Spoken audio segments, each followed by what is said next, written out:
Hola, ¿qué tal? ¿Cómo están? Muy buenas noches o días, dependiendo en qué horario se encuentren. Bienvenidos a nuestro video de la semana prácticamente 3 y 4, pues tuvimos un descansito administrativo en la semana pasada. En esta semana del 2 al 8 de enero vamos a trabajar dos temáticas muy importantes. Continuamos con las teorías. En esta ocasión analizaremos en este primer video las teorías cognitivas del aprendizaje y para el segundo video estaremos revisando las teorías psicoanalíticas del desarrollo. Bueno, para comenzar, las teorías cognitivas del aprendizaje. ¿A qué se refiere esto? Recuerden que la cognición tiene que ver con todos los procesos mentales que nosotros vamos construyendo gracias a nuestro pensamiento. Primeramente, quiero platicarles sobre los antecedentes históricos y teóricos de esta teoría. Esta psicología es un poquito más contemporánea, ya se trabaja después de el conductismo y se encuentra entre este y el constructivismo. Recordemos que el analizar ya la cognición después de ver únicamente al alumno como un ser que está siempre aprendiendo, pero de esta manera de que sea teórico, repetidor y que solamente nos esté externando lo que el docente le diga, está quedando un poquito atrás junto con la educación tradicionalista. Entonces aquí ya se voltea a ver más sobre el aprendizaje del alumno, las formas en cómo aprende, cómo su edad, su desarrollo biopsicosocial van a generar ciertos cambios y están influyendo en cómo va a aprender el alumno, perdón. Entonces, la psicología nos habla bastante en este proceso de aprendizaje y es lo que vamos a ver en esta teoría. Se desarrolla entre 1950 y 1960 y su influencia mayor se da en los años 70. Como les decía, es un poco más actual, más contemporánea, y todas las ideas fueron aportadas y enriquecidas por diferentes investigadores. Algunos de ellos son Piaget, desde la psicología genética con los estadios que él propone, Ausubel con el aprendizaje significativo, que en la educación se habla bastante de él antes del aprendizaje basado en competencias, si ustedes lo recuerdan. La teoría de la Gestalt también nos habla bastante sobre esta parte del cognitivismo o del cognitismo, porque también lo podemos encontrar de esta manera. También Brunner con el aprendizaje por descubrimiento y por supuesto las aportaciones de Vygotsky, que él entre otros autores nos habla de cómo nosotros vamos a ir aprendiendo basándonos en nuestro entorno y en las relaciones sociales que tenemos. Como les decía, históricamente se sitúa ya en un poquito más actualizado. Por ejemplo, Vygotsky, que nos habla de la zona de desarrollo próximo, les decía, ¿no? Lo que está en el entorno, emplear lo que nos están enseñando los demás, sí, pero también con los individuos de nuestra misma edad y analizar para qué nos va a servir este aprendizaje, lograr que sea significativo. Esa es una de las principales em, ideologías que se tiene, que si vayamos construyendo el conocimiento, vayamos entendiendo, vayamos aprendiendo, pero que esto lo podamos ir aplicando, si no en ese momento, después, gracias a la memoria y a otros procesos cognitivos. Los principales postulados de los factores cognitivos del aprendizaje, ¿cuáles son? Pues primero, que el aprendizaje es aquel que se va generando. Nosotros siempre estamos aprendiendo y esto nos obliga a que seamos selectivos y a que vayamos decidiendo qué es lo que nos sirve, qué es lo que va a quedar en nuestra memoria, qué es lo que va a tener significado para nosotros. Y para eso, pues utilizamos el cerebro. Eso es uno de los postulados. Nuestro cerebro, nuestros procesos de aprendizaje en la mente y nuestra conducta se va a cambiar gracias a que tenemos nosotros esta capacidad como seres humanos de ir cambiando, ir innovando y sobre todo discriminar la información que nos es útil y desechar la que no.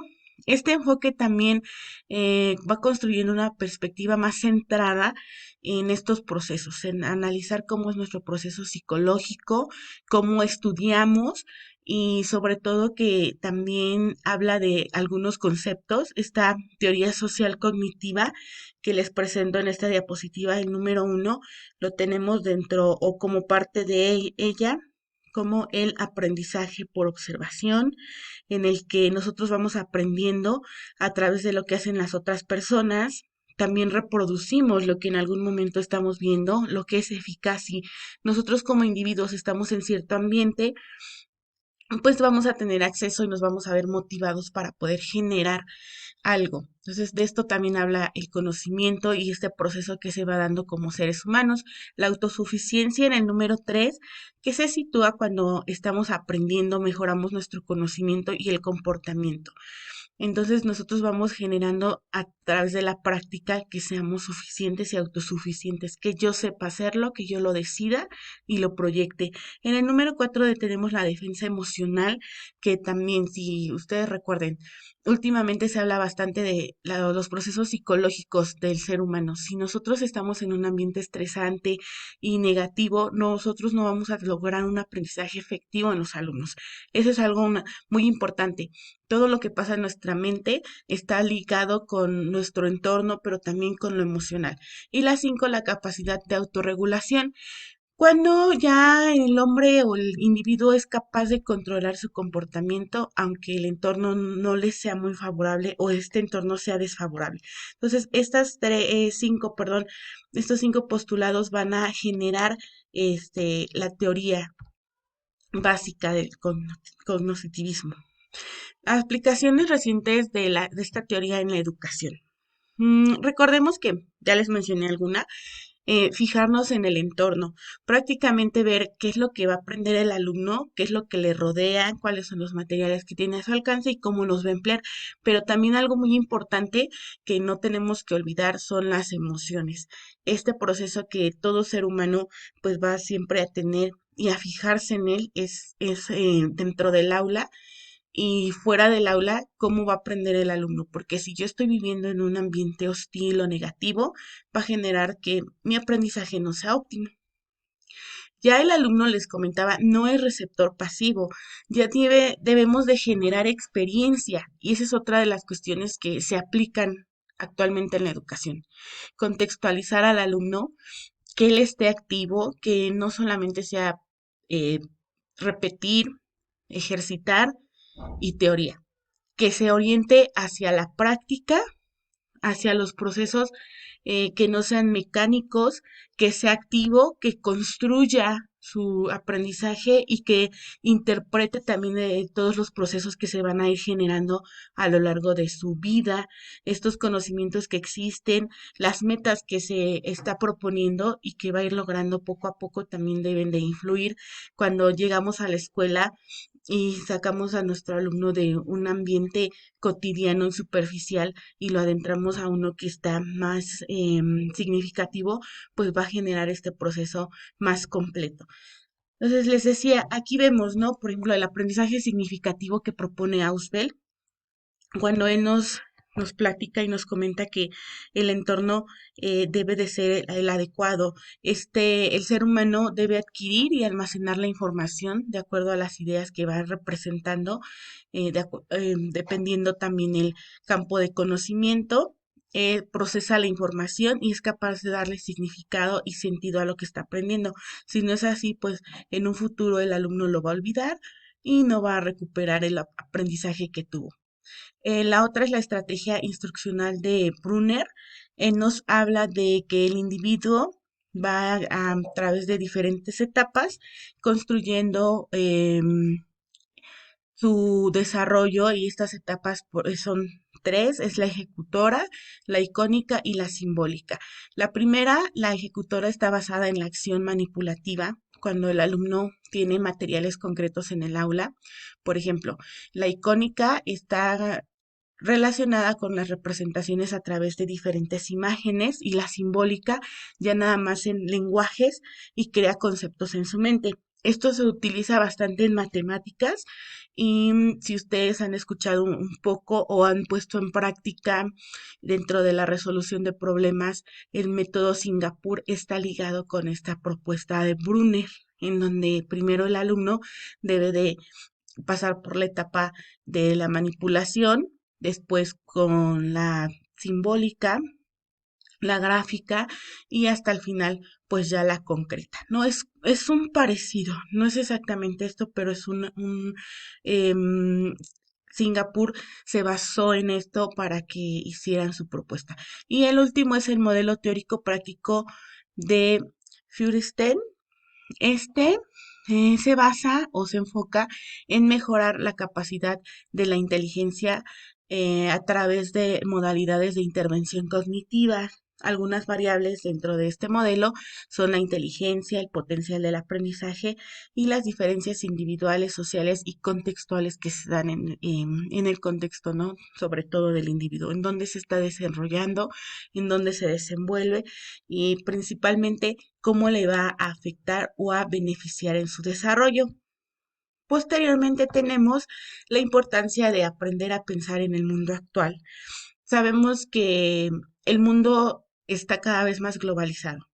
Entonces, la teoría cognitiva del aprendizaje explica que nuestro cerebro construye esta red de pensamientos e interpretaciones y que a medida en que pasa el tiempo, pues aprendemos cosas. Entonces, debemos de generar que el alumno ya sea autodidacta, que sea selectivo, que sea crítico, que sea analítico y que aplique lo que está aprendiendo. Por eso es tanta esa necesidad de que actualmente en la educación se hable de que el alumno sea activo, ponga en práctica lo que se le está dando o se le está impartiendo en clase y que nosotros lo veamos con esta parte de preguntarle qué sientes, qué piensas, qué opinas, qué vas a elegir, por qué lo vas a elegir, que él mismo se cuestione, que él sepa lo que va a aprender, lo que está aprendiendo, porque va a ser para él y para su futuro.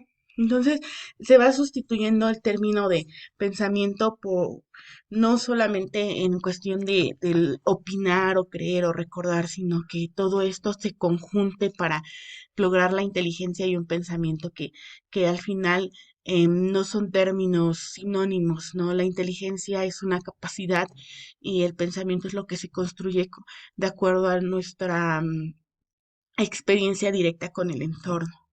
Entonces, pues aprovecho para generar en ustedes esta reflexión en nuestras clases, en nuestros procesos cognitivos, en los propios, porque también nos damos cuenta de que en ocasiones nosotros ya nada más queremos las cosas muy sencillas, que todo nos los den, que todo nos digan cómo hacerlo y cada vez nos esforzamos menos. Tenemos la tecnología, pero la tecnología no nada más es para copiar y no generar conciencia o aprendizaje crítico. Al contrario, ¿no? Es para que nos volvamos más activos y tengamos y vayamos desarrollando esta capacidad. Entonces, lo mismo hacer con los alumnos, invitarlos a que hagan esto. Y finalmente, en este tema abordamos las principales teorías que se enmarcan en las teorías cognitivas del aprendizaje o cognitivistas, que viene siendo un término igual, ¿no? Las principales son primero la teoría social, que abarca los factores de tres. Tenemos tres variables, que son los factores de comportamiento, los ambientales y los personales. Estos se relacionan provocando un aprendizaje en el alumno. Tenemos que el ambiente, lo que creemos, las ideas y las competencias cognitivas van a generar que el alumno aprenda esto en un ambiente social. Después tenemos la teoría cognitivo-conductual.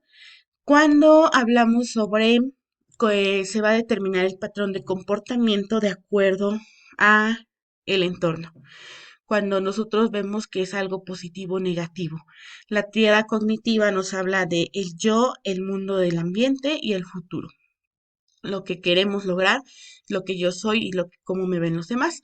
La teoría del procesamiento de la información, que es propuesta en sus inicios por Piaget, y este nos habla de procesos como registros sensitivos, memoria a corto y a largo plazo, la atención, codificación, almacenamiento, recuperación de información. Y por último, la teoría sociohistórica de Vygotsky, donde se habla también del contexto social, cómo aprendemos compartiendo con los demás y la zona de desarrollo próximo. Revisen por favor su material para que si tienen dudas me las externen. Pasamos a la